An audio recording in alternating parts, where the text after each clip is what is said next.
J'ai dû être aux 30 ans à peu près inspecteur du travail. J'ai dû visiter 9000 entreprises. Comme ça, j'arrive à mon sujet lentement. J'ai dû visiter 9000 entreprises. J'ai enquêté, hélas, sur 14 accidents mortels, ce qui est beaucoup. Quand j'ai des cauchemars, je les ai encore. Et puis, j'ai dû batailler dans 3 secteurs, y compris l'agriculture. J'ai pas été dans les Vosges, mais j'ai été 2 ans en Champagne-Ardenne. Au début, parce qu'on ne choisit pas son poste, comme vous savez. Donc j'ai eu 2 ans avant de venir à Paris, premier, puis Paris troisième. Et c'est comme ça que je connais un peu le code du travail. La formation d'un inspecteur, c'est sur concours, hein, c'est 18 mois. À Lyon, c'est un peu... Voilà, et si j'avais pas été inspecteur militant avant, je serais devenu militant en étant inspecteur du travail. Tout corps plongé dans les entreprises reçoit une poussée égale au volume d'exploitation constaté. Donc j'ai passé à peu près 30 années de ma vie à rentrer dans des drames intimes, des tragédies de toutes petites entreprises. Dans le troisième, j'avais... En gros, l'inspecteur fait les grandes, mais dans le troisième, j'avais 3000 petites entreprises. Un inspecteur en moyenne autour de 3000, 4500 entreprises. Et c'est les petites, hein. Vous savez la structure des entreprises en France. En France, il y a 1000 entreprises de plus de 1000. Elles font 50% du produit intérieur brut. Et il y a 1 million d'entreprises de moins de 11. Et puis il y en a 200 000 intermédiaires. C'est une grande pyramide, comme ça. Moi, j'ai refusé de parler d'entreprise à la fin, parce qu'en fait, ça existe. Il n'y a pas d'entreprise. Quand on se clarifie l'esprit, ça aide beaucoup. Il y a des requins, il y a des sardines. Ils sont tous des poissons. Les entreprises, c'est pareil. Il y a des requins, il y a des sardines. Mais les gros mangent les petits. Et il n'y a aucun rapport entre le boulanger du coin, l'artisan du coin, sur lequel on fait toujours pleurer à juste titre, et la multinationale, avec des centaines de milliers de salariés, ici et ailleurs. Et séparer bien les grosses entreprises, les moyennes et les petites, est essentiel. Et parler par exemple de sous-traitance, je le ferai tout à l'heure en conclusion, parce que je me laisse aller si vous le permettez. Mais le Code du travail, c'est le droit le plus vital. Il détermine la vie quotidienne de 30 millions de salariés. C'est le droit le plus essentiel, parce qu'il dit si vous avez un boulot ou pas de boulot. Et il dit si vous avez un horaire, pas d'horaire. Il dit quelque part votre salaire qui en découle. Il dit si vous avez le droit des délégués. Il dit si vous avez le droit de vous exprimer. Il dit si vous avez la possibilité de vous défendre quand vous êtes licencié. Et ça, c'est la vie quotidienne de 30 millions de personnes. C'est un droit intime, c'est un droit essentiel, c'est un droit vital. Et c'est le droit le moins connu, le moins enseigné, le plus méprisé. Et celui qui est toujours remis en cause, toujours fraudé, le plus fraudé. Et je parle vous êtes de la fonction publique, je parle du droit du travail privé. Alors, je vous laisserai le droit public. Vous êtes FSU, vous le savez plus que moi. Mais le droit du travail privé, c'est une bataille permanente depuis presque 2 siècles en fait. Alors, vous avez vu un film qui s'appelle Quémada. Ça vous parle, c'est de Gilles Pontécorvo. C'est le gars qui a fait la bataille d'Alger, qui a été longtemps interdit en France. Et Gilles Pontécorvo est un grand cinéaste. Et il a fait ce film Quémada, c'est sur le soulèvement des esclaves à Haïti. C'est présumé être Haïti. Et là, le grand acteur dans ce film, c'est Marlon Brando, c'est pas n'importe qui. Et en fait, c'est le soulèvement des esclaves. Ils se mobilisent contre leurs maîtres. Et les maîtres les flinguent. Ils se mobilisent encore, puis encore. Et comme les esclaves sont plus nombreux, à la fin, ils vont gagner. Donc il y a une réunion des maîtres, propriétaires terriens et maîtres des esclaves. Et c'est Marlon Brando, qui est l'agent anglais, qui leur dit « Mais arrêtez, libérez-les, réfléchissez, ça coûte cher l'esclavage. Vous nourrissez les enfants quand ils ne travaillent pas. Vous les nourrissez quand ils sont malades, alors qu'ils ne travaillent pas. vous les logez, même s'ils sont malades. Et quand ils sont vieux, vous les nourrissez encore alors qu'ils ne travaillent plus. Faites-en plutôt des salariés. Ça vous coûtera moins cher. Vous les paierez quand vous aurez besoin d'eux et ils se débrouilleront pour le reste. Les propriétaires se frappent le front et se disent « mais bien, c'est bien sûr ». Et donc, ils vont virer quand ils vont les libérer, les esclaves des cases, des maisons, des dépendances. Et souvent, c'est le cas de la Martinique, par exemple, où ils ont été rejetés dans les forêts, dans les mornes, à mourir de faim. Les maîtres ne voulant plus d'eux, et les maîtres en question ont fait venir des nouveaux d'Inde, et puis les ont utilisés comme salariés à la tâche, et sans avoir de responsabilité, ni pour les loger, ni pour les soigner, ni pour les enfants, ni pour les vieux, ni pour les malades. Et entre l'esclavage et le salariat d'aujourd'hui, il y a eu cette très longue période où on ne disait pas salarié, on disait besogneux, manouvrier, tâcheron, mais on ne disait pas salarié. Et dans la France, c'est souvent une petite erreur. Moi, j'ai longtemps porté une idée fausse. Gérard Noiriel m'a beaucoup aidé avec l'histoire populaire de la France, par exemple. Mais au XIXe siècle, le salariat, qu'on appelait aussi prolétariat, a mis un temps fou pour se construire. C'était beaucoup d'auto-entrepreneurs. Les canuts étaient des auto-entrepreneurs.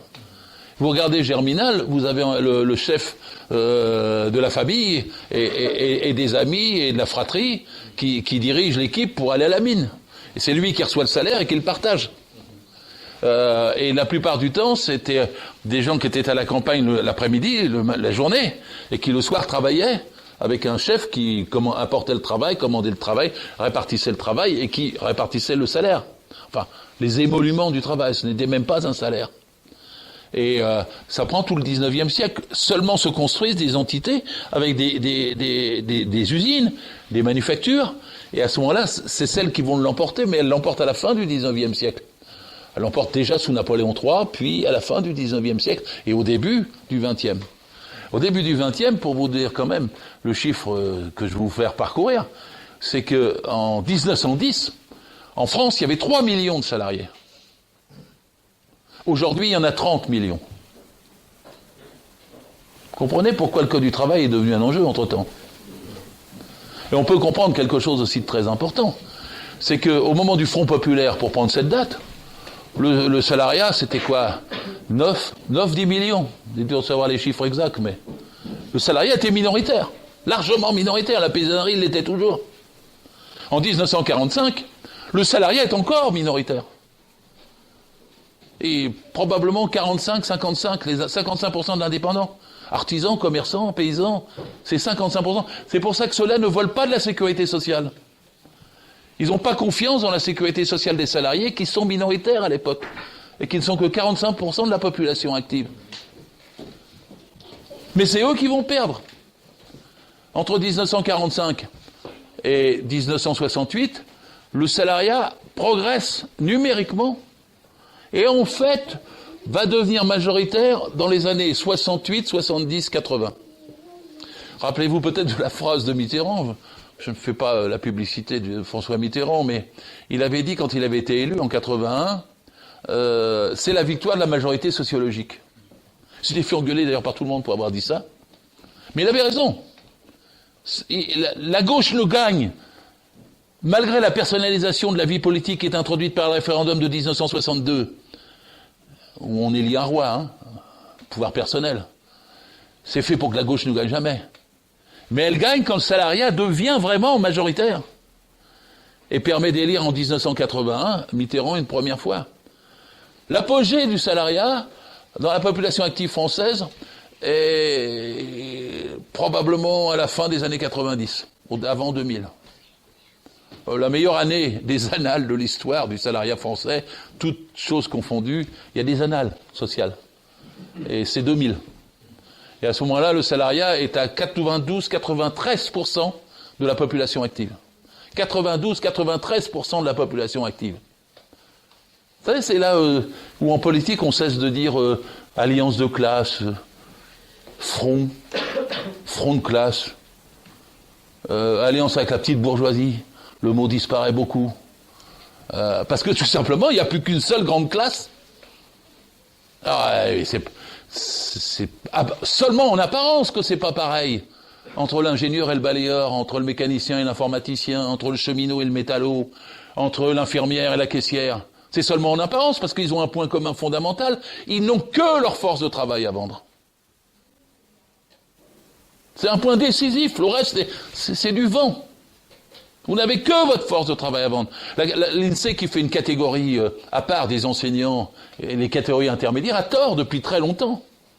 Vous êtes dans cette catégorie des salariés, et les fonctionnaires tout entiers aussi, qui n'ont que leur force de travail à vendre, même si c'est leur force de travail intellectuelle. Et voir ainsi le salariat vous donne une autre idée. Je vous invite à lire les premiers livres de Bernard Friot, pour ceux qui connaissent, sur la puissance du salariat, les enjeux du salariat. Je m'y réfère très souvent. J'aime pas trop ce qu'il dit maintenant, mais ça c'est sûr. Et la puissance du salariat, c'est en fait ceux qui produisent des richesses et qui n'en reçoivent pas la part qu'ils méritent, qui deviennent majoritaires et qui sont majoritaires. Évidemment, quand on devient majoritaire et qu'on est majoritaire, on est l'objet de toutes les attaques. Et si vous voulez vous expliquer 20 ans d'attaques contre le Code du travail, 30 ans d'attaques contre les retraites, l'attaque contre l'inspection du travail, la médecine du travail, les prud'hommes, la justice du travail, contre les institutions représentatives du personnel. Vous comprendrez que ceux qui possèdent le capital, ici je pense que vous le savez tous, seul le travail crée de la valeur. Le capital la pille. C'est pas l'œuf et la poule. Si vous voulez, il n'y a que la poule, quoi.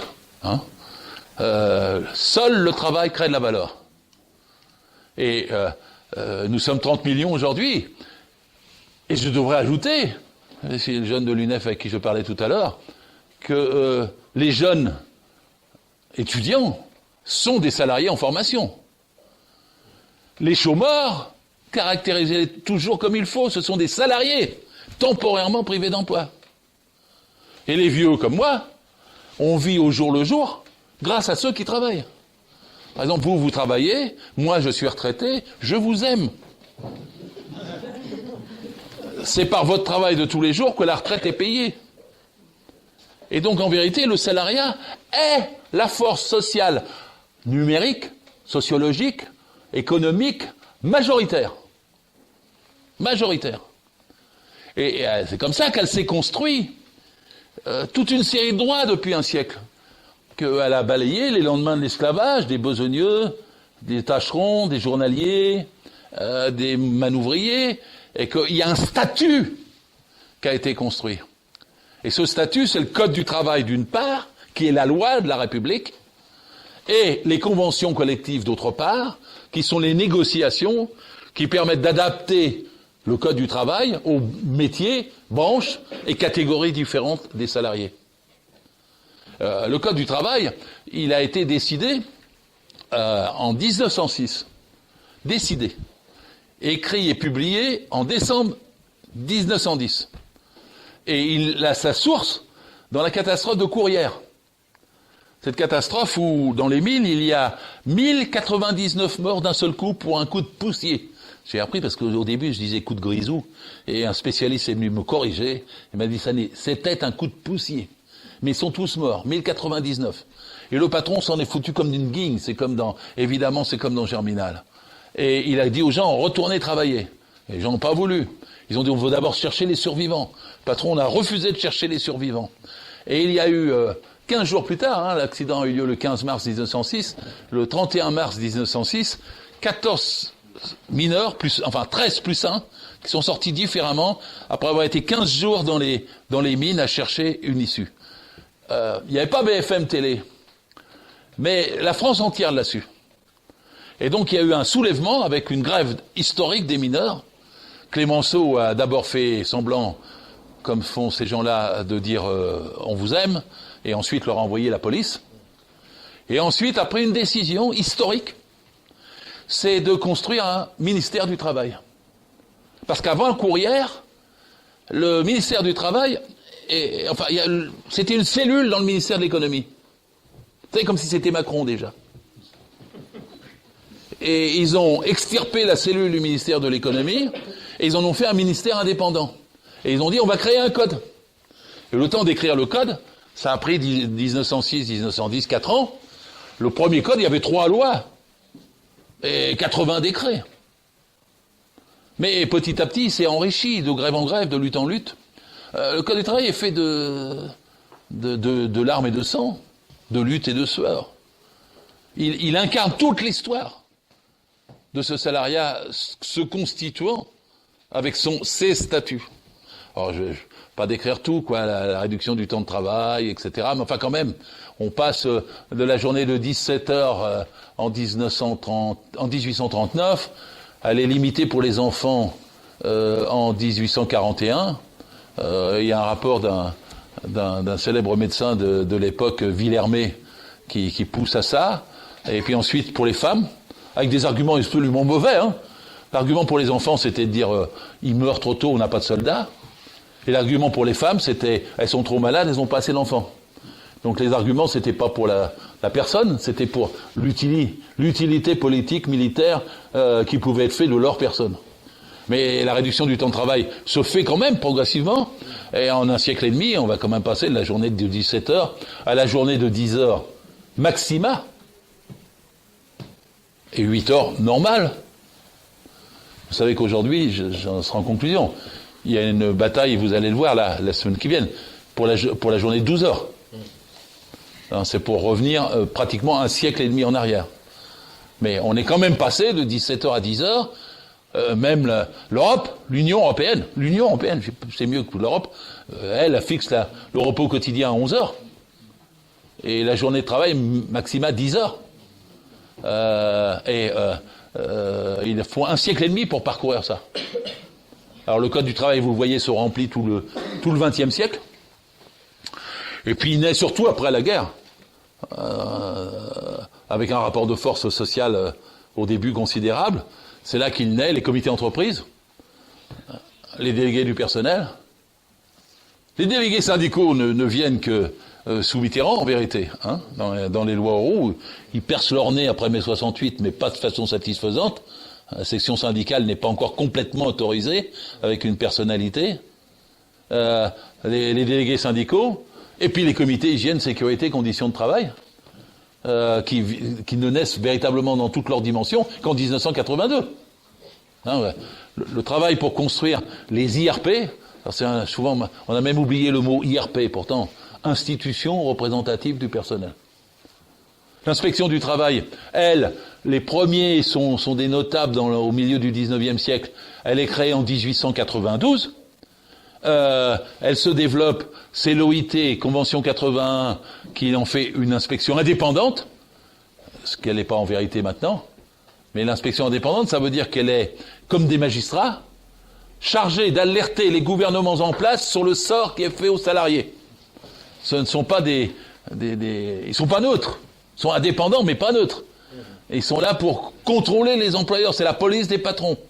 Alors, ce qui est drôle, c'est qu'au début, c'était les patrons qui la voulaient. Parce que les premières réductions du temps de travail, certains patrons l'appliquaient et d'autres pas. Donc c'est le patronat qui a exigé une inspection contre la fraude les uns envers les autres. Bon, évidemment, ça a évolué tout le courant du siècle, et l'inspection du travail a été, avec les conventions 81, chargée de contrôler tous les aspects d'application des lois. Pas des conventions collectives. Parfois, les gens se demandent pourquoi il y a des minima conventionnels qui sont en dessous du SMIC. Comment est-ce possible? Parce que c'est pas la loi. L'inspecteur va contrôler la loi et vérifier que s'ajoutent aux minima conventionnels soit des primes de panier, soit des primes d'ancienneté, soit des pour que ça passe le SMIC. Mais il ne peut rien dire sur un minima conventionnel qui est en dessous du SMIC. L'inspecteur contrôle la loi. Et le code s'épaissit.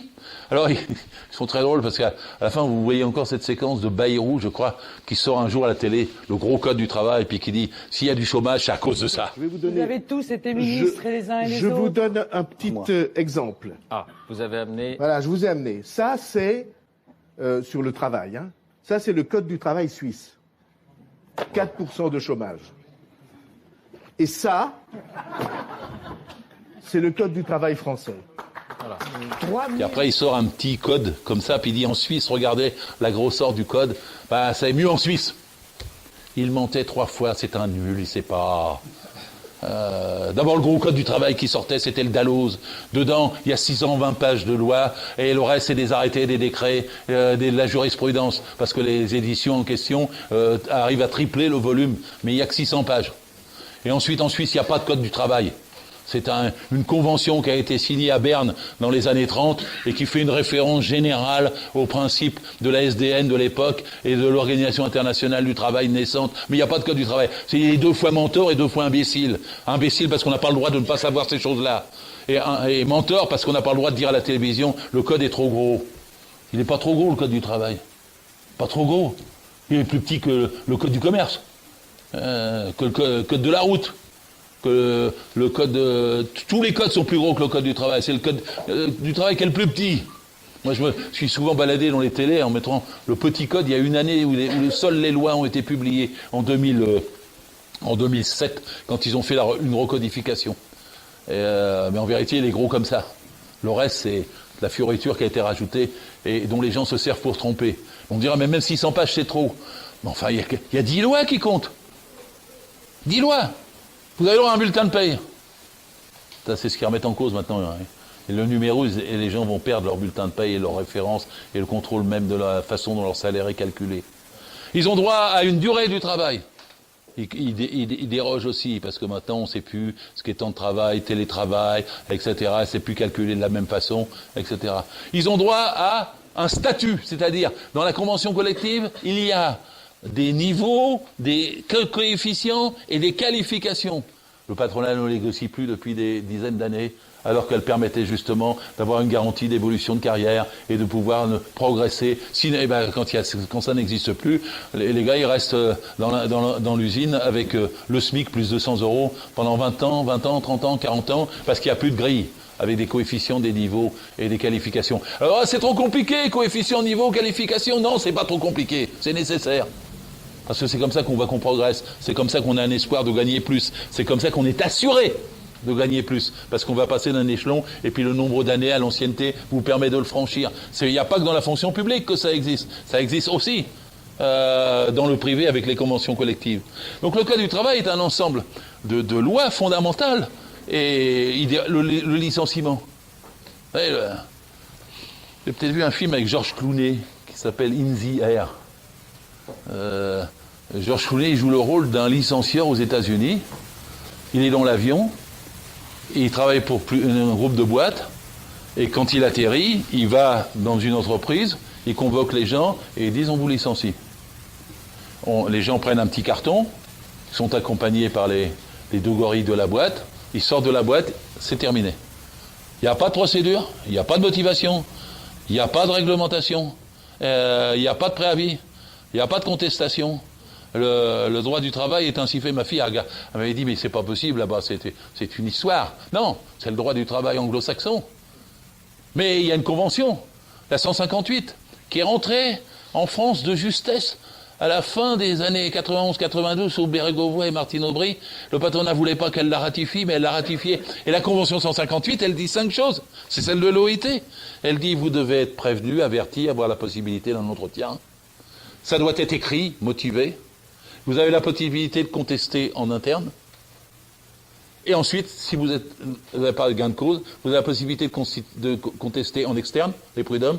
Et vous avez la possibilité d'une réparation équivalente au préjudice que vous subissez si vous êtes licencié de façon abusive, sans cause réelle et sérieuse, ou par faute lourde non prouvée.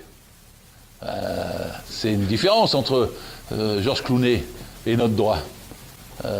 Mais il a fallu pour que la Convention 158 soit respectée, pour protéger le licenciement, pour éviter que le licenciement soit lié aux courbes de bénéfices de l'entreprise, pour qu'il y ait des motifs réels et sérieux, pour qu'il y ait des comités d'entreprise qui se prononcent. C'était dans le temps, ça. C'était dans le temps.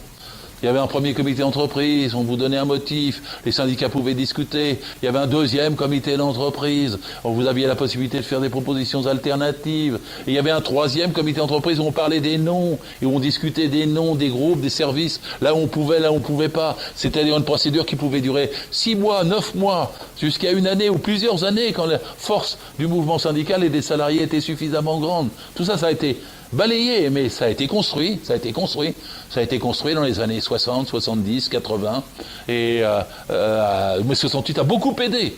Moi j'ai intitulé mes mémoires mai 68, histoire sans fin. Parce qu'en fait le code, pour bien le comprendre, il est une histoire de rapports de force sociaux. Vous avez des bons rapports de force sociaux, vous avez un bon code. Vous avez un bon code, vous êtes protégé contre le licenciement. Vous n'avez pas de rapport de force, vous avez un mauvais code, et vous vous faites licencier comme des ganaches. Le code n'est pas... Il y a un écart entre la loi et les rapports de force. Parce que j'avais un rappel d'avoir fait un exposé un peu comme aujourd'hui, dans une grande salle de la CGT Paris que j'aime. Ma carte, j'ai dit tout à l'heure, ma première carte CGT c'était en 63, mais on me fait former, puis il y avait 250 personnes. Et puis je fais un long cours, je ne vous ferai pas ça aujourd'hui, je le fais pendant 3 heures ou 4 heures. Puis à la fin, il y a des gens qui lèvent, qui disent, de toute façon, on n'a rien à foutre de la loi. C'est la lutte qui compte. Quand même. Ça avait une bonne loi, ça appuie vos luttes. Et si vous luttez, vous pouvez avoir une meilleure loi. Il y a un rapport, c'est dialectique, comme on disait dans mon jeune temps, entre les deux. Et si vous avez même un coup de blues, et que le rapport de force n'est pas bon, vous pouvez encore vous réclamer de la loi. Ça vous protège encore. Et puis si vous avez un rapport de force très favorable, vous pouvez aller au-delà de la loi. C'est à ça que servent les conventions. Vous pouvez les dépasser, elles peuvent être meilleures que la loi. Le principe même qui existait entre les deux, c'était qu'il y avait un principe de faveur. Ça a été aboli par la loi Fillon du 4 mai 2004. 4 mai 2004. Mais avant, il y avait un principe de faveur. Ce qui était dans le code, le mieux pour le salarié l'emportait, ce qui était dans la convention collective, le mieux pour le salarié l'emportait. Ça a été pulvérisé. Mais avant, vous aviez ça. Et il était possible d'aller plus loin que la loi par la lutte. D'ailleurs, c'était légitime. Puisque c'est comme ça que vous faisiez progresser la loi. C'est comme ça que tout au long du siècle, le code du travail a été amélioré. Et quand même, c'est si vital que quand même les gens qui n'arrivent pas à se défendre pour une heure supplémentaire pas payée, le patron qui vous dit tu restes ce soir, j'ai besoin de toi, ça se discute pas. Tu rattraperas demain matin. Ah oui. Mais le soir, l'heure, elle vaut 1h15. Le lendemain matin, si elle vaut qu'1 heure, vous avez perdu le quart. Si les heures supplémentaires sont majorées, c'est pour quelque chose. C'est pour dissuader l'employeur d'y faire recours tout le temps et embaucher suffisamment. Et donc, tout compte. Moi, j'ai vu des patrons qui me disaient, dans les chantiers, j'ai visité, je sais pas, 1 millier de chantiers ou plus, je sais pas dire, mais les patrons qui me disaient, moi, monsieur l'inspecteur, je suis un centimier. Qu'est-ce que vous voulez dire? Je compte centime par centime. Et donc là, alors, oui, vous n'avez pas acheté de chaussures de sécurité pour le salarié, là. Et regardez, il n'a pas de gants. Ça coûte cher. Et les heures supplémentaires, les patrons, vous savez que 2 patrons sur 3 ne payent pas les heures supplémentaires. 66%. C'est systématique. Le problème, c'est qu'en droit, grâce à la loi, c'est un délit. Si l'inspecteur le constate, c'est pas si facile que ça de constater les heures supplémentaires. Vous arrivez, ils vous disent « Ah oui, mais il a commencé à 10h ce matin. Faut prouver que s'il est encore là à 20h, bon. Ah oui. Et puis après, si c'est pas l'explication qui est donnée, c'est... Mais de toute façon, j'ai vu les patrons me dire « Mais je savais pas qu'il travaillait encore. » Et même s'il ne sait pas, on n'a rien à faire. C'est lui qui est responsable. Parce que dans le code du travail, qu'est-ce qui caractérise un contrat de travail? C'est un lien de subordination juridique permanent. Quand vous êtes dans une entreprise, vous êtes subordonné. J'en ai eu des gens, je rentrais dans une entreprise, il y avait une DRH qui me disait « Mais je vous présente mes collaborateurs. » Vos quoi? Ils ne sont pas déclarés? Mais si, ils sont déclarés, monsieur l'inspecteur, mais pourquoi? Vous les appelez collaborateurs. Ah, mais on l'appelle, c'est pour les valoriser. Mais ça ne les valorise pas du tout. Imaginez que vous mettiez collaborateur en 1945-46 dans le Code du travail. Ça ne peut pas marcher. Et puis quand vous dites collaborateur, c'est pour gommer quelque chose, c'est qu'ils sont subordonnés. Or, en échange de la subordination, ils ont des droits. Le Code, la Convention. Et si vous l'appelez collaborateur, c'est pour gommer ça. Parce qu'en fait, dans le contrat de travail, les deux parties ne sont pas égales. C'est le patron qui décide de la naissance du contrat, de la gestion du contrat et de la rupture du contrat. L'employeur, le salarié en dépend.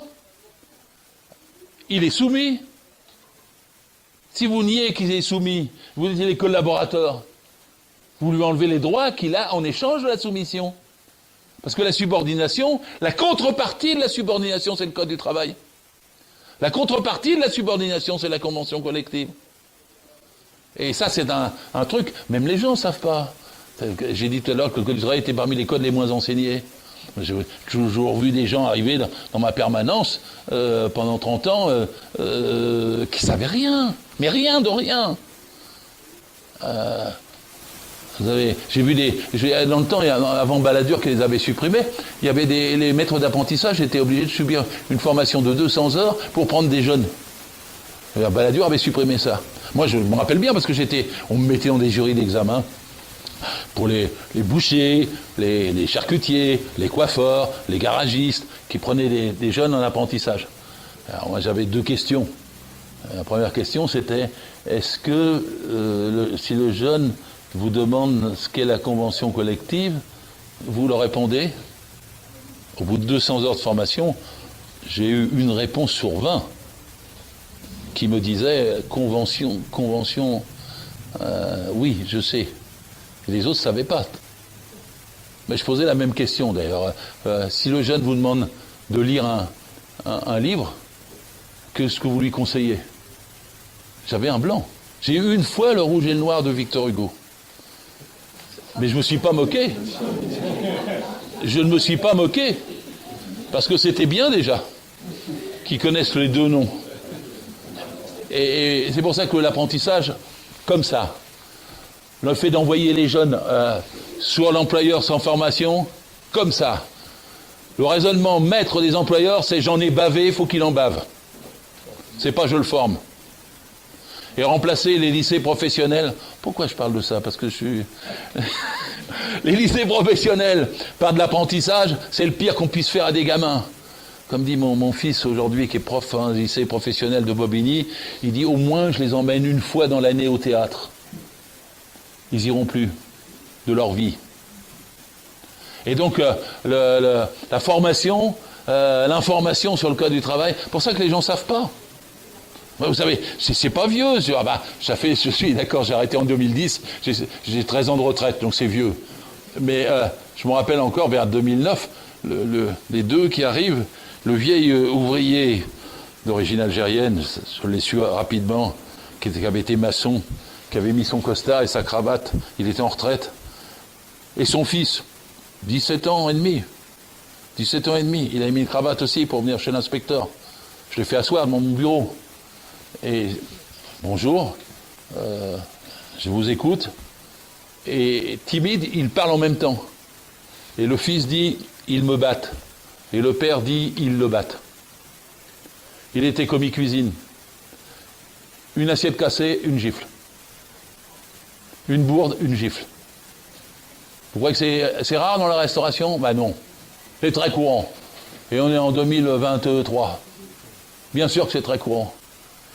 Et l'apprentissage, vous prenez tous les trucs, c'est la maltraitance est systématique. Parce que c'est pas le maître qui dirige, c'est le patron qui dirige. Quand vous avez passé de l'apprentissage sous le contrôle du maître à l'apprentissage sous le contrôle du patron, qui lui-même n'est plus formé pour pouvoir prendre un jeune, vous êtes passé d'un système à un autre. Vous êtes passé de la civilisation à la barbarie. Le code, c'est la civilisation. L'absence de code, c'est « ils me battent ». Et on retourne très vite. Parce que moi, j'ai vu dans des restaurants, Place de la Bastille, Grande Brasserie, les plongeurs. Sri Lankais, ils sont plus petits. Et il fallait passer descendre 3 étages sous la cave, sous le comptoir, pour pouvoir y arriver. Et là, le tableau des horaires, c'était O pour ouverture, F pour fermeture, pour pas qu'on puisse savoir à quelle heure ils étaient arrivés ou pas. Et ils les battaient. Ils étaient au 3e sous-sol, dans l'eau de lessive, avec le javel, avec des néons, toute la journée à la plonge. Mais c'était pas toute la journée, c'était 10 heures, 12 heures.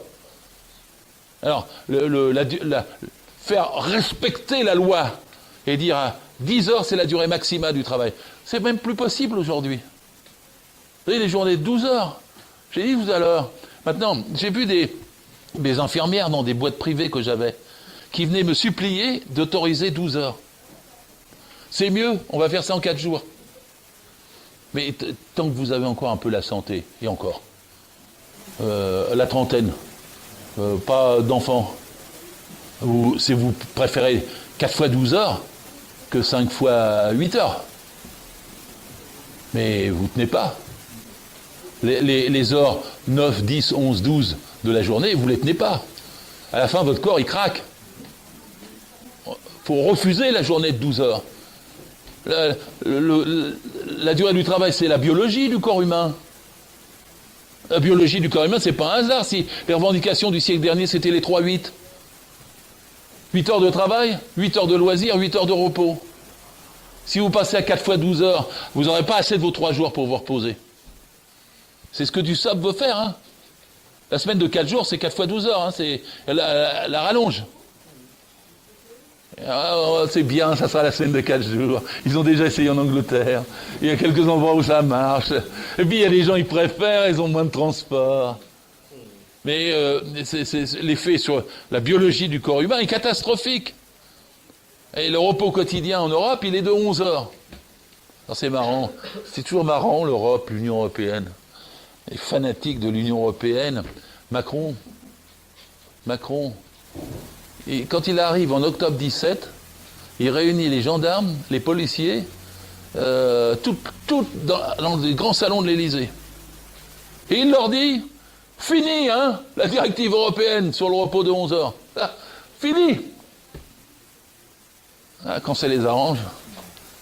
Mais là, l'Europe a dit 11 heures. Et en Europe, ils ont voulu passer une fois, enfin en Allemagne, ils ont voulu passer à 72 heures dans les hôpitaux. Et les médecins se sont battus, la Cour de justice européenne, ça a duré l'arrêt Jaeger. Et finalement, ils ont gagné, parce que sinon, ils voulaient décomposer les 72 heures en 35 heures de travail, d'astreinte, 10 heures d'astreinte, 10 heures de bouffe, et puis encore 10 heures pour arriver aux 72 heures à dormir dans l'hôpital, quoi. Mais enfin, c'est invraisemblable d'arriver à ça, pour l'humain et pour le malade. Bon, ils ont été battus. Sarkozy voulait la semaine de 65 heures quand il présidait l'Europe en décembre 2008. Il a été battu par le Parlement européen. Le Parlement européen a refusé. Il y a encore des gens qui résistent quelque part. Mais la durée du travail est une question vitale. Bon, moi, j'avais des boîtes privées d'enseignants. Hein. Moi, j'étais simple, je comptais 3 heures. 1 heure de préparation pédagogique, 1 heure de face-à-face pédagogique, 1 heure de suivi pédagogique. Ah, évidemment, ils arrivaient tout de suite à dépasser la durée du travail. Hein. La durée du travail est fondamentale. Et le salaire, le bulletin de paye. Les gens ne regardent pas le bulletin de paye. Vous le regardez, vous êtes dans la fonction publique. Mais les gens dans le privé, ils ne regardent pas les petites lignes. Les cotisations pour la maladie, pour le chômage, pour l'accident du travail, pour le logement, et pour la famille, il y avait ça. Ils ont enlevé la famille. Pouf! Le chômage est enlevé. Pouf! Les caisses, accident du travail. Borne dit qu'à la rentrée, elle les enlève. Écoutez bien les nouvelles. Santé. Macron a son programme. Supprimer les cotisations sociales. Alors souvent je dis ça, les gens me disent, sont dubitatifs. Mais moi je suis quelqu'un qui lit Macron. Son livre s'appelait Révolution. Le mec s'est fait élire avec un livre qui s'appelait Révolution. Et dans son livre Révolution, il y a écrit supprimer les cotisations sociales. Il est pour une société post-salariale. Sans statut. Sans statut. Regardez récemment, c'était il y a 6 mois, un débat entre François Ruffin et Olivier Dussopt. Géant le débat. Ils sont dans une commission.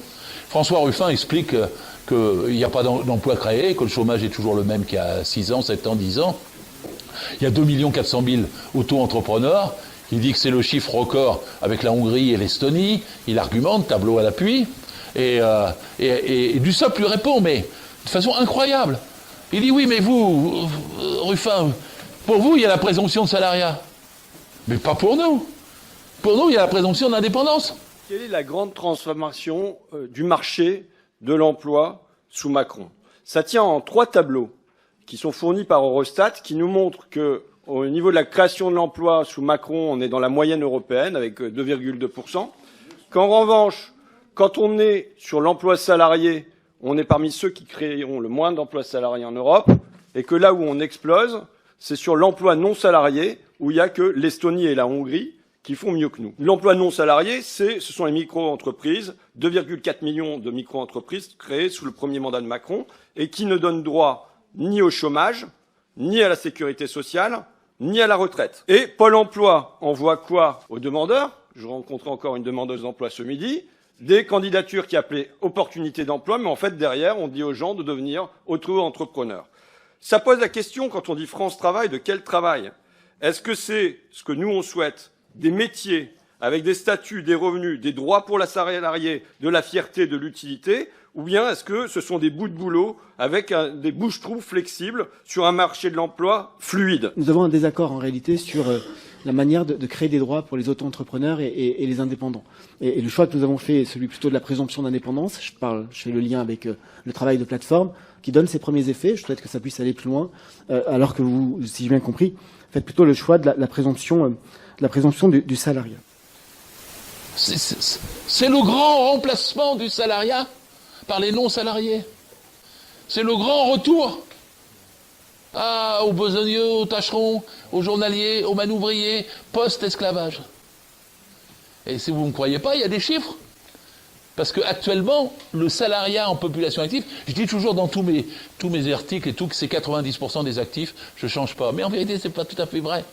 Parce que depuis Macron, c'est descendu à 89, 88, et peut-être qu'aujourd'hui, on en est à 87%. Parce que le nombre des indépendants a gagné. Auto-entrepreneur, ubérisation. C'est-à-dire c'est le retour pulvérisé au post-esclavage et avant le salariat. C'est-à-dire la destruction du salariat. Évidemment, ça baisse le coût du travail, ça augmente les marges des entreprises. Et si vous avez de plus en plus de sous-traitants, d'auto-entrepreneurs, etc., eh bien évidemment, les marges, comme ça se passe en ce moment, sont tout à fait considérables. Le but de tout ça, en faisant reculer le droit, c'est de faire reculer le salaire. En faisant reculer le code du travail, c'est de faire reculer les protections sur la durée du travail. Et puis après, ça joue pour les accidents. Je suis toujours étonné que personne ne se soit surpris que la France soit devenue depuis 3 ans, championne des accidents mortels du travail en Europe. Devant la Roumanie, devant la Bulgarie. Championne. Pourcentage d'habitants, de tout ça. Championne. Hein. Et la Cour des comptes du 7 décembre 2022, Cour des comptes, je rouspète, chaque fois je les entends, mais fait état du fait qu'un employeur sur 2 déclare des accidents du travail. Et il y en a combien de déclarés? 650 000. En fait, on peut estimer qu'il y en a le double. Combien il y a d'handicapés du travail par année? 4 500. Combien il y a d'accidents mortels du travail par année? 700. Il faut ajouter 700 suicides liés au travail, reconnus comme tels. Parfois, ils ne les reconnaissent pas. Moi, je me rappelle encore d'un truc à la Poste, dans le 2e arrondissement, quand la Poste était devenue en fait privée, que donc l'inspecteur pouvait y arriver, ce qu'il ne pouvait pas faire avant, et où l'enquête du CHSCT, du Comité Hygiène, Sécurité et Conditions de Travail, était de savoir pourquoi un salarié s'était suicidé. La position du patron, c'était simple, il est rentré chez lui, il s'est pendu chez lui. Donc ça n'a rien à voir avec le travail. Il y a quand même quelqu'un qui a dit, oui, il a pris un câble France Télécom pour se pendre. Il a fallu insister. Et on a interrompu le CHSCT, on a fait sortir le patron. Et les cadres qui n'avaient rien dit jusque-là, CGC, disent, écoutez, on voudrait vous dire quelque chose, on est quand même 30 dans la pièce, mais on voudrait que ça rende confidentiel. Il y avait peu de chances que ça le reste. Mais ils disent, on connaît bien le problème. Ça fait déjà 6 mois qu'on nous demande de virer ce gars-là. Nous demande de virer ce gars-là, de faire tout pour qu'il s'en aille. Le gars, il a craqué, il est rentré chez lui, il s'est suicidé. Et la question était de reconnaître si c'était lié au travail ou pas. Évidemment que c'était lié au travail, directement lié au travail. Il y en a 700 par an. C'est pas chez les gendarmes et les policiers qu'il y en a le plus. C'est pas chez les agriculteurs qu'il y en a le plus. Chez la totalité des professions sont concernées. À cause du harcèlement moral, à cause du harcèlement professionnel, à cause de la demande d'accélérer les cadences, à cause de la dégradation des conditions de travail, à cause de la façon dont les gens sont de plus en plus traités par les hiérarchies, à cause du management qui est de plus en plus brutal. Ça fait beaucoup, hein. 700 suicides, 700 accidents mortels, 4500 handicapés, 650 000 accidents, et autant probablement pas déclarés. C'est ça la violence. Moi, si j'étais pas avec vous, je manifesterais aujourd'hui à Paris contre les violences policières. Mais je peux vous dire qu'il y a de quoi manifester contre la violence au travail. Quand ils ont recodifié le code du travail, c'est-à-dire en fait qu'ils l'ont allégé, 2004-2008, j'ai pas le temps de vous faire l'histoire, mais ils ont enlevé les chiffres.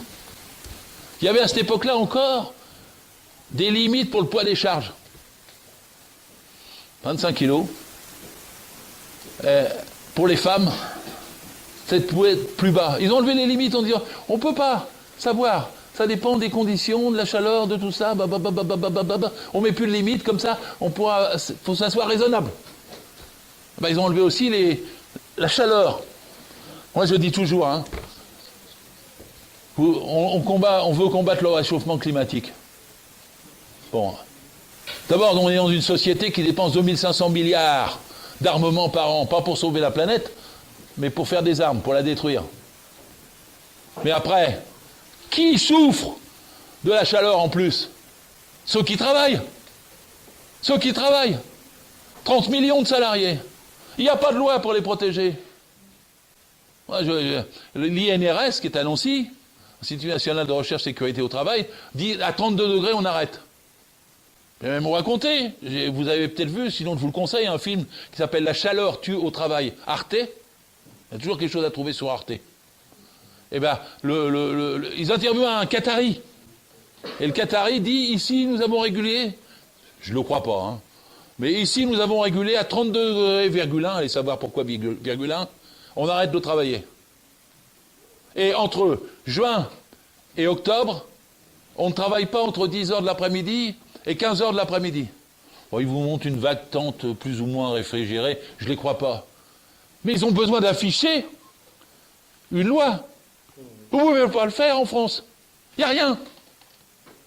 Il n'y a pas de texte qui vous dit, à partir de 28 degrés, on aménage. C'est valable pour les bureaux, c'est valable pour les écoles. À 30 degrés, à 32 degrés, on aménage, et à 35, on arrête. J'avais dit, en Allemagne, ils arrêtent à 35. Je me suis fait allumer par le désintox de Libé, là, ils n'ont pas autre chose à faire. Il y a 2 ans, il dit, non, c'est pas vrai, il n'y a pas de loi en Allemagne. Il a fallu que je me fade avec une traductrice. Toutes les grosses conventions collectives, parce que c'est le poids des grosses conventions collectives, du DGB, de tout ça qui compte, et où ils disent qu'à partir de 35 degrés, le salarié peut s'en aller, il est libre de refuser de travailler.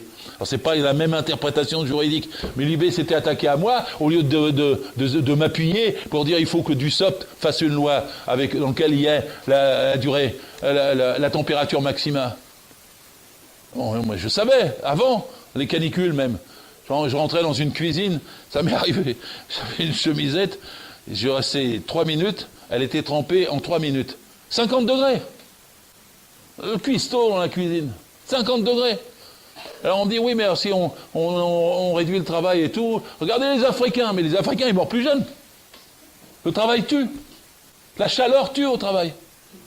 Et donc c'est une nécessité que d'améliorer le code, pas de l'alléger. D'ailleurs c'est valable pour le froid. Hein. L'INRS dit en dessous de 14 degrés, vous ne travaillez pas. Moi, mon premier accident du travail, 1985, je suis né en Champagne-Ardenne, je vais à JV, la pointe nord, à côté de la Belgique, et dans une scierie agricole. doigts gelés. Le gars, il l'avait laissé travailler par moins 20. J'arrive, j'ai des blancs-becs de Parisiens, et vu comme tel, quoi. Et le patron, il me dit, mais on s'arrête pas pour si peu ici. Hey, les métiers qui ont le plus d'accidents du travail, c'est les fumistes. Ça fait toujours drôle à dire. Parce que les fumistes, ils mettent pas d'échafaudage pour soigner les cheminées. Oui, bien sûr, on peut mettre un baudrier. Mais, quand je montais sur le toit, j'aimais bien ça quand j'étais svelte et jeune. Monter sur les toits. Je connais tous les toits du 3e arrondissement et du 2e arrondissement. J'aimais ça, voir Paris comme ça. Mais quand je montais, parce que pourquoi? Ils mettaient des éventails côté rue et rien côté cour.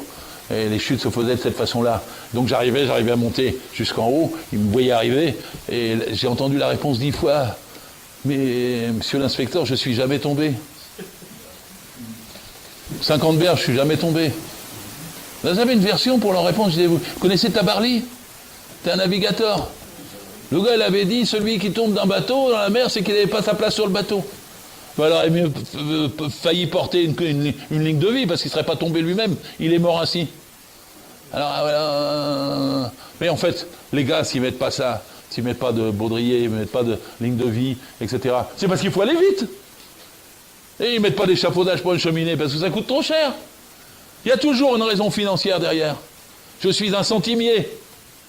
Et donc, quand on est un centimier, eh ben, on met pas le garde-corps si on a l'impression que ça dure pour un quart d'heure et qu'on va le remettre.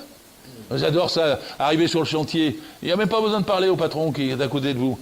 Ah, il dit, mais il était là il y a un quart d'heure, le garde-corps. Il était là il y a un quart d'heure. Et donc, c'est comme ça que se font les morts. Parmi les morts, vous avez la moitié dans le bâtiment, hein, et chute. Chute, la moitié par chute. Voilà. Et ces accidents ne sont pas réparés. J'ai un vieil ami, un Venelle, dans les Bouches-du-Rhône. Il s'appelle Bianco. Son fils, Jérôme, s'est tué il y a déjà 20 ans, par chute du 6e étage, sans garde-corps. Il est un des plus vaillants combattants pour la protection au travail, pour la sécurité au travail. Ils ont supprimé les CHSCT. C'était une des institutions les plus remarquables. Remarquables. Vous aviez une réunion trimestrielle, c'était pas beaucoup. Ils avaient 2 heures de délégation, c'était pas beaucoup. Ils étaient cooptés au lieu d'être élus, c'était dommage. Mais dans la réunion, il y avait l'inspecteur du travail, le médecin du travail, le représentant de la caisse régionale d'assurance maladie, en face du patron. C'était les réunions les plus fructueuses, parce que toutes les bouches s'ouvraient. Il y avait des personnes extérieures à l'entreprise comme nous, les salariés en profitaient pour parler, et le patron était obligé de répondre. On a vu des patrons qui disaient ça sert à rien, votre CHSCT. Et ben, en plus, quand ils disaient ça, je m'énervais personnellement. Je disais on va faire une visite en plus. Comme ça, on emmenait tout le monde dans l'ensemble. Oh, on perd notre temps. Je me rappelle encore de celui qui était bijoutier rue Turbigo. Il y avait, vous savez, dans les bijouteries, j'ai déjà vu ça au cinéma, mais c'est le gars qui a son truc comme ça, le chalumeau, et qui est un sertisseur. C'est les ouvriers les mieux payés de France. Ils sont à 6, 7 000, probablement 8 000 euros maintenant, parce que vous n'allez pas rodier les émeraudes. Hein. Donc, ils travaillent, etc. Ils sont souvent dans des sièges profonds en cuir, et ils ont le museau comme ça avec la loupe et puis le chalumeau pour voilà. Ils avaient une plaque blanche sous les yeux. Ce jour-là où ils disaient c'était pas la peine de faire la visite, on perd notre temps, etc. J'ai simplement posé une question, c'est quoi la plaque blanche?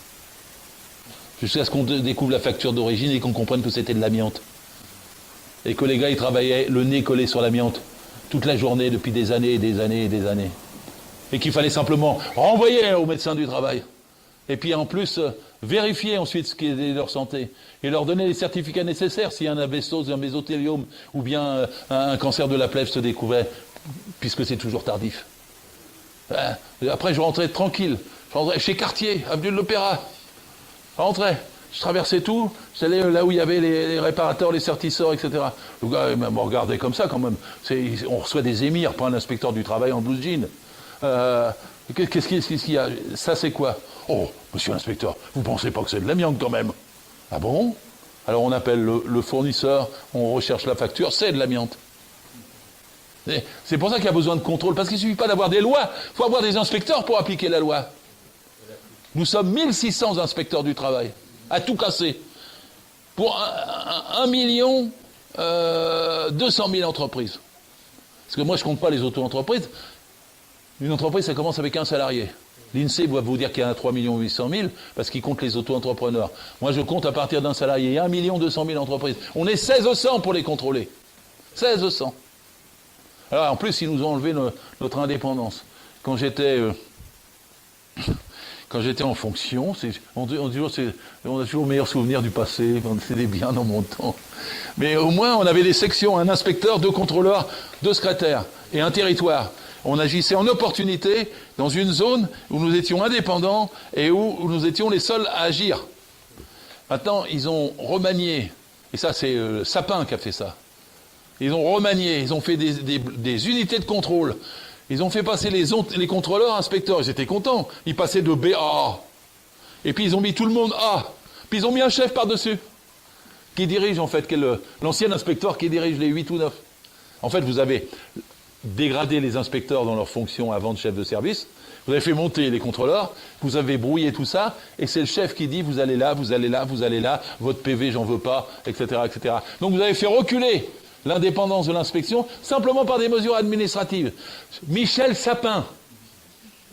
Michel Sapin. D'accord ? Et en même temps, vous avez fait perdre des postes et des postes et des postes. Là, ils sont en train, le dernier concours, ils ont mis 280 postes. Moi, je me rappelle quand j'ai passé le concours en 1982, il y avait 1500 candidats et 15 postes. Là, pour 280 postes, il y avait 700 candidats. C'est même moins attractif. C'est comme partout ailleurs. Comme les enseignants. Exactement. Exactement. Parce que comme vous avez dévalorisé la profession, vous leur enlevez les pouvoirs de contrôler, vous enlevez de l'intérêt au travail, ça c'est. Et puis le salaire, c'est comme le reste. C'est pas, les inspecteurs du travail ne sont pas les inspecteurs de la finance. Hein, ça se voit à 4 ou 5 fois moins de salaire et de primes.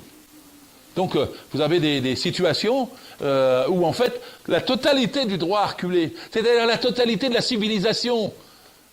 Le droit du travail, il devrait réinventer tout dans une société où le travail existe. Et il devrait permettre de dire effectivement ce que vous avez la possibilité de faire, la possibilité de vous défendre face au licenciement.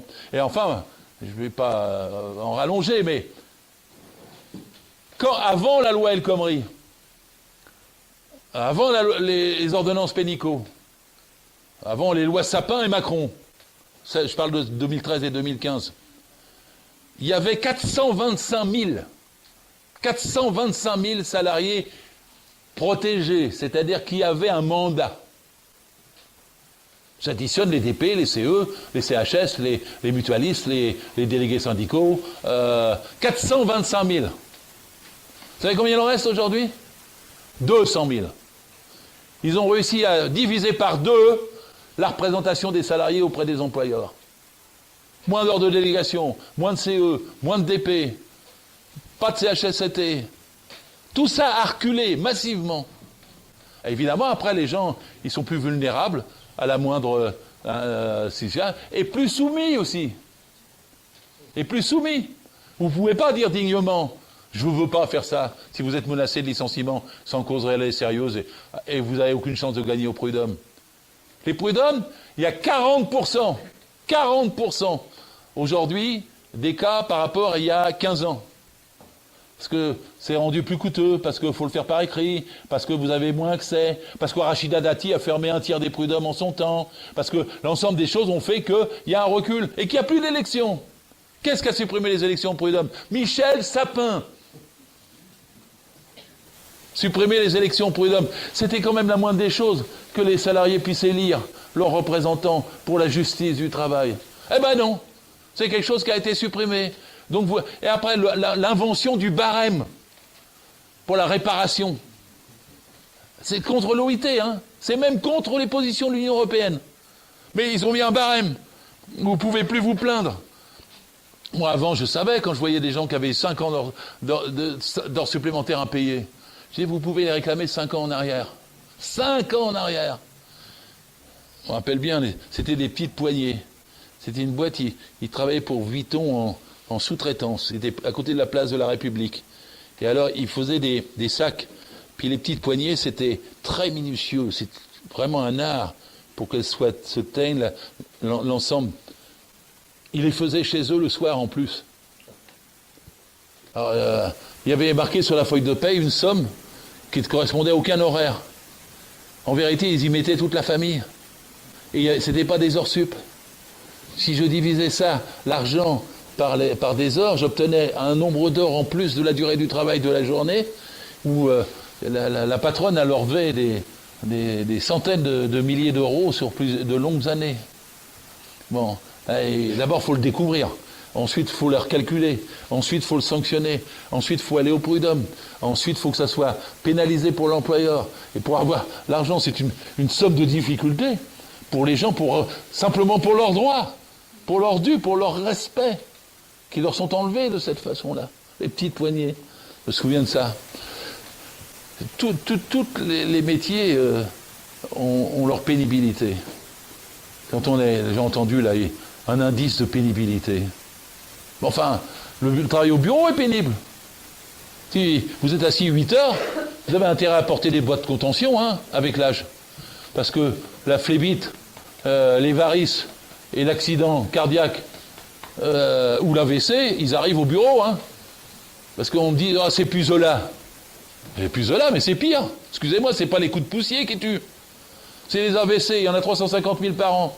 Accidents cardiaques et vasculaires et AVC. Ils sont liés au travail, la moitié sont liés au travail. Donc, comment se fait-il, c'est la question que je me pose, que quand on était 3 millions de salariés, on a commencé à avoir un code du travail. 6 millions, 9 millions, 15 millions. Et quand on est 30 millions, ils nous enlèvent tout. Qu'est-ce que c'est que cette histoire ? Il y a une question de conscience, excusez-moi, de classe. C'est une question de conscience. Quand on est 30 millions, on devrait régner. Ils devraient ramper. C'est nous qui avons la force, c'est nous qui produisons, c'est nous qui enseignons, c'est nous qui transformons, transportons les marchandises. Moi, j'explique toujours. Ils disent, oui, mais, je sais pas, Arnaud, Bernard Arnault, il fait travailler 100 000 personnes. Non, c'est 100 000 personnes qui font vivre Bernard Arnault, c'est autre chose.